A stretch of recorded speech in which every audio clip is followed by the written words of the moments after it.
Listen here, little homie. You ain't gotta listen to me. Just hear me out real quick. Ain't nothing funny about the street shit. It'll drain you of your love. Cause you're gonna do everything for those who don't give a fuck. Now you're rolling 4 deep, yeah. With a burner on your lap. Yeah, you said you was a rider. Now you can't take it back. Hold up, little homie, you about to end your life. Trying to prove that you are what you ain't for them stripes. How you gonna explain the pictures from the other night? Taking selfies with the burner and you did it for them likes. Better look into the mirror, what you think your skin is? Why you shave your head so now the cops gon' profile you on sight? Boy, you ain't a killer, you don't even like to fight. Take a life, you gon' see your victim's face every night. It's cool, eventually you ain't gon' think about it. Don't look into his eyes when you finally let him have it. Trying to forget, go and bring upon some habits. Can't smoke or drink away the pain, thinking about the damage. Finally got your stripes, but you living on a run now. Yeah, you did it once and your best friend is your gun now. Damn, for them stripes you done given up your soul. Knew he was a gun, I seen his jaw hanging low.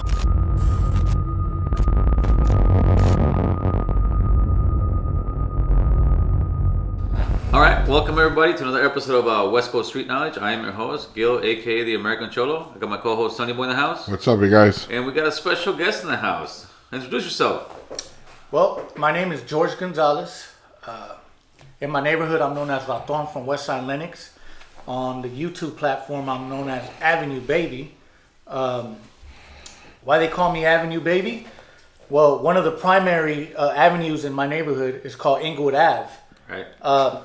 My neighborhood and Inglewood 13 have been having beef for years. So kind of like how Bloods refuse to use the letter C, like what's Bracken, or instead of cookies they say, where's my bookies, right. Where's my Bigorit? We refuse to say Inglewood Ave, so we just call it the Ave. From a little kid, growing up on the Ave like a mocoso, going to the liquor store, from riding my scooters, skateboards, to walking in packs with the homies, to eventually riding up and down in my own car, patrolling the neighborhood. I'm born and raised on the avenue, and that's why I call myself Avenue Baby. But shout out to all my Avenue Babies out there in the city of Lennox. Another thing, yes, I'm from Lennox, right. But I'm not here speaking for Lennox. I'm not here trying to sound hard or trying to be like, my neighborhood does this, my neighborhood politics that, we tax this, we do that, we loiter here and blah, blah, blah. Nah, that's whatever my hood does. I'm not here speaking for that. Right. I'm speaking for George Gonzalez. I'm here with my struggles, my trials of tribulations. And yeah, I'm not trying to sound hard either. You know, I could sit here and tell you how I enjoy the thrills for kills and how I was a gangbanger and not a gang member, because there is a difference. Yeah, of course. I could sit here all day. I've been here, I've been there, prison, blah, blah, blah. But I'm not going to do that. You know, for everyone that knows me from the streets, everyone that knows me from juvenile hall, camps, California Youth Authority, LA County Jail, prison, if you know me, it's to love me, and real recognize real, and we're just going to leave it at that. That's right. You know, pretty much, I was bound to get on your podcast, Gil. That's you know, right. From the get-go, like, I always had a good connection with you. You know, right. We always did. I mean, you hit me up, I hit you right back up. Yeah, you know, we hit it up real quick, homeboy. Yeah, it was dope. But I was bound to get on this, but since I seen your last video, how you're pumping up that movement. That's right. I was invested, and it made me want to get on here even quicker, because I think that's a beautiful topic, and it's a great direction that our people need to go to.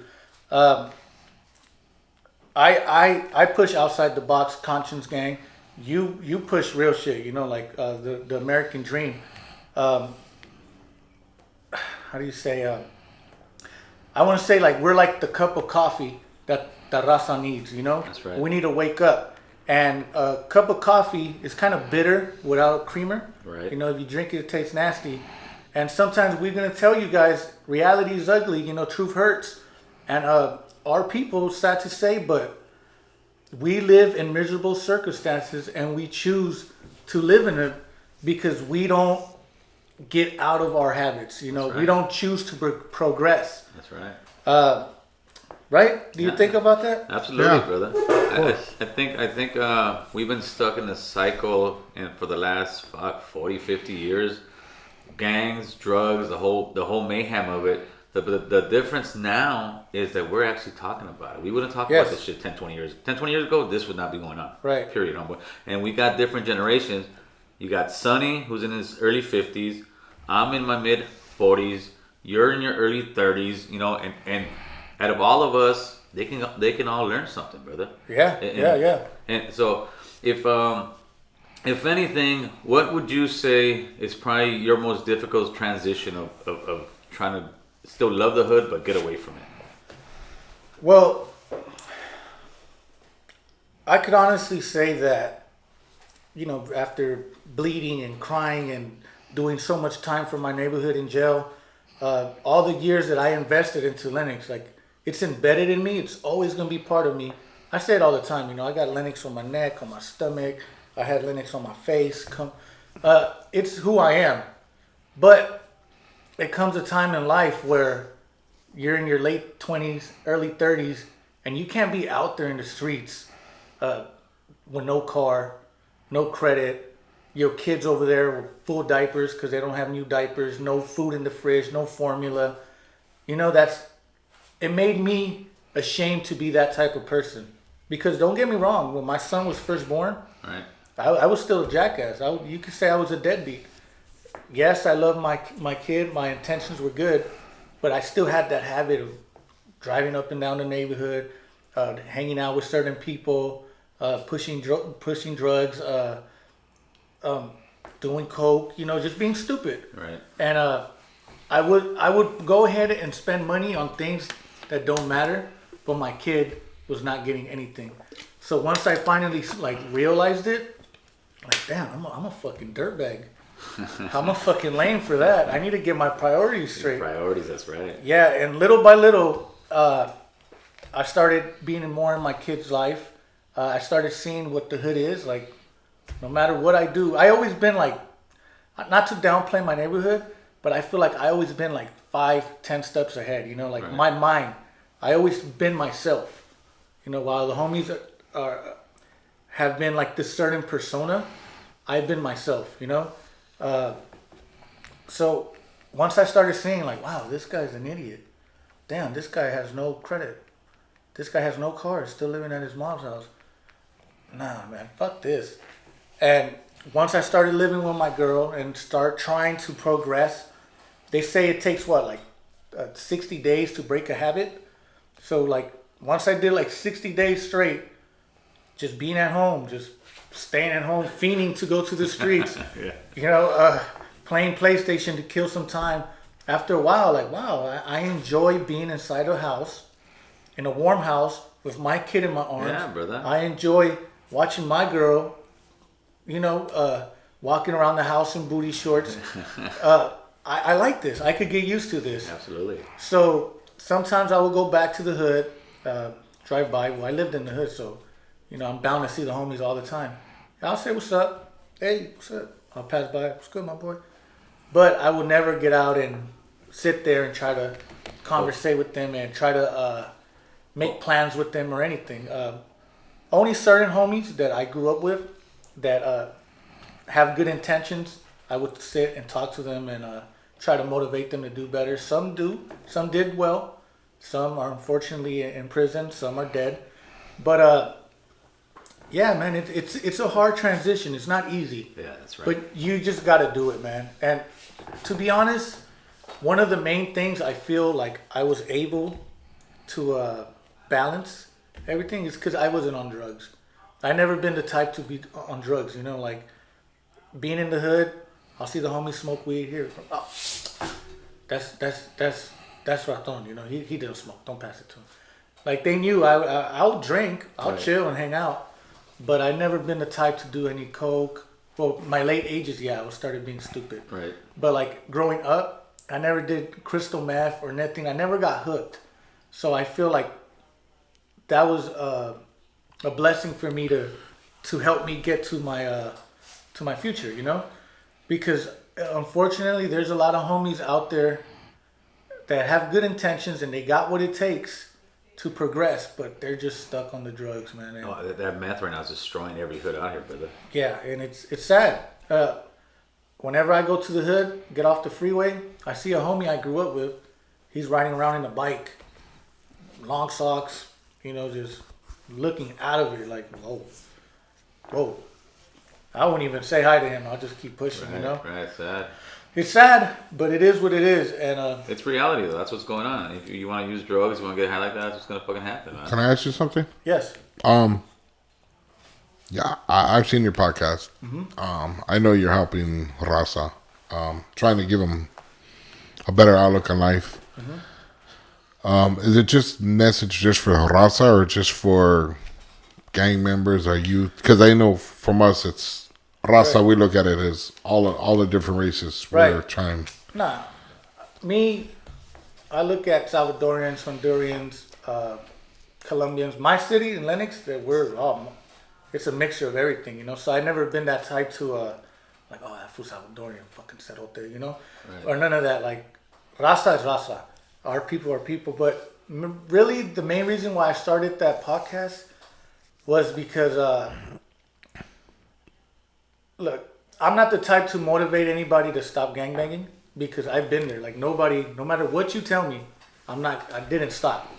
And I'm not someone to tell people to gangbang. Because I don't encourage this life on anybody. Like, the reason I made my podcast is just so you could think outside the box. Like, we're stuck in this box. We're not going to progress if we stay in this box. There is nothing wrong with going outside of the box, progressing in life while still loving your neighborhood. Look at Gil. He's a productive man. This is a beautiful home, beautiful wife, pool in the backyard. But you still live in your neighborhood. Yeah. And you still love your neighborhood. Look, there's North Hollywood sign here, North Hollywood sign there. Well, actually, that one's an NA. That's not NA, it's NH. Oh. Yeah, but you get what I'm saying. Like, there's nothing wrong with progressing and still being part of your hood, or loving your hood. And that's what I started that podcast for, is to motivate the youth. Because I'm not an older homie. I don't think I'm a big homie, but I've been there, done that, and I would be a lame out to encourage kids to be stupid. So what I'm trying to do is I'm trying to motivate the next generation or whoever's listening, trying to put them in a position to stay out of prison, to be a self-made boss, and be in a position to feed and provide for your family. Because the streets ain't it, man. No, it's not. Bro. No, it's not. No, what I learned out of when I got out in '99 and I started digging ditches, right?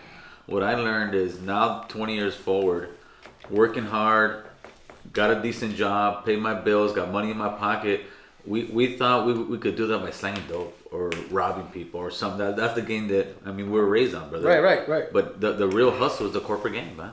And if we stay in that gangbang shit, we're never going to push forward. Well, One thing I've learned is the corporate world is just as crooked as the ones on the streets. Oh, yeah, it is. It's fucking cutthroat, brother. Oh, yeah.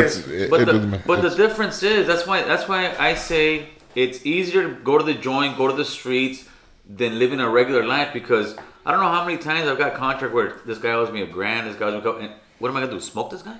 Yeah. No, you get fucked paperwork, the contract wise. If you don't do it, you get fucked. That's the way it is. But if I keep it real, quote unquote, I'm gonna smoke this guy and I'm gonna joint for fucking the rest of my life. But I got my money. Yeah. I actually I used to make a lot of money. Right. So, even on the streets, I was always making money. I don't make not nearly what I used to make, and I have more now than I ever have. Yeah. I have more now. But you got more than you ever. Yeah, I don't know if I appreciate it more or what it is, but that makes a lot of sense. It does make it. You make less, but you got more. Yeah, I got way more. Because when you're making that quick money, easy come, easy go. Yeah, easy come, easy go.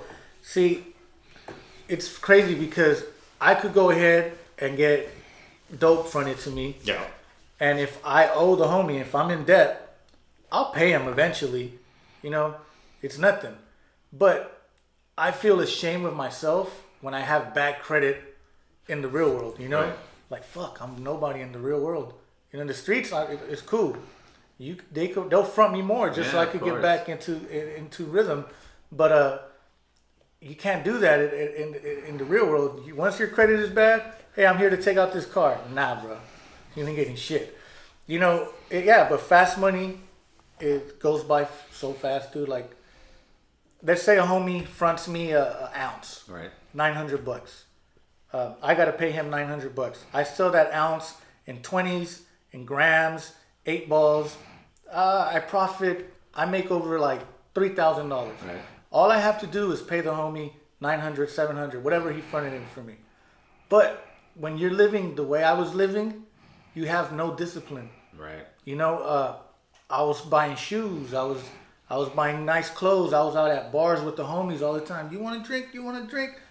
You got it. You're the man. You're the man. Yeah, you're the man. You know, you're doing it. Financing a nice car. And so when it really comes down to paying the homie, you're like, all right, here's the money.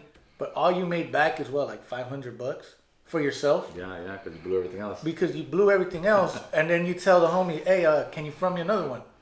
The homie's like, yeah, it's nothing. I'll front you 3 more. But the homie, he's more alert. You know, he dresses like a freaking gardener, but he's pushing and he's living well. But what I'm trying to say is, he's telling me, you should have been able to afford your own stuff now instead of getting it fronted. Right? Yeah, of course. You know, and that's where I went bad so many times. And I will push and push and push. From me more. Push, from me more. Never making profit because I was living stupid. I wasn't disciplined. And only disciplined people make it, you know? Right. And but like you said, I was making a lot back then and I was living lavish. It was nice. But I feel like now that I'm making less and I have more now with my family and my freedom and working hard. Everything feels more appreciated now. Yeah, of course, brother. Life is so much better on so many levels, man. Yeah. And another thing that I want to say is it's crazy because a lot of homies, they have that sell dope mentality. Right.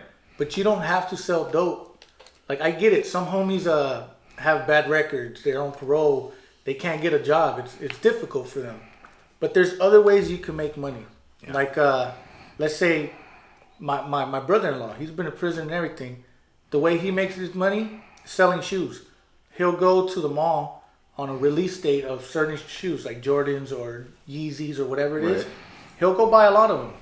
He'll go to this one. He'll go pre-order here. He'll go pre-order over there. Once he buys them all, he's going to spend like $1,000. But then once he resells them, because once they sell out on that first day. Right. So you resell them. He's making so much profit. You know, that's just that hustler. That's his grind. I have a friend that does that with Xboxes. Yeah. To be honest, I do that with action figures, with Marvel Legends. They go for $20. You buy them on the day. You pre-order them. You buy them on that day. They sell out. Let's say you buy 10 of them, $20 each. Then you resell them on the market, depending on which figure it is, which character it is. $80, $100.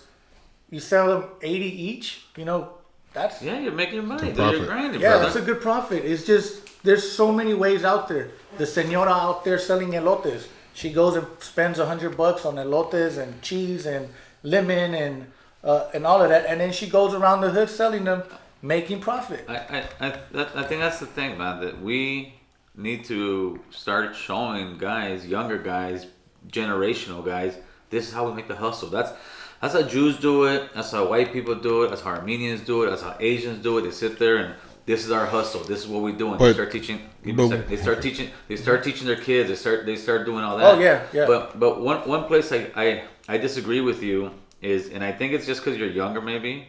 When you say, and a lot of people always say that to me too.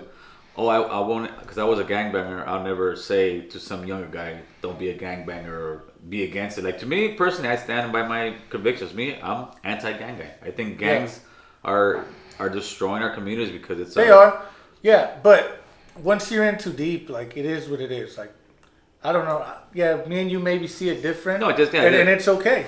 Absolutely. Yeah. The one thing I was gonna say, when you guys were talking about the Orientals, the Jews, the Armenians, they all do it.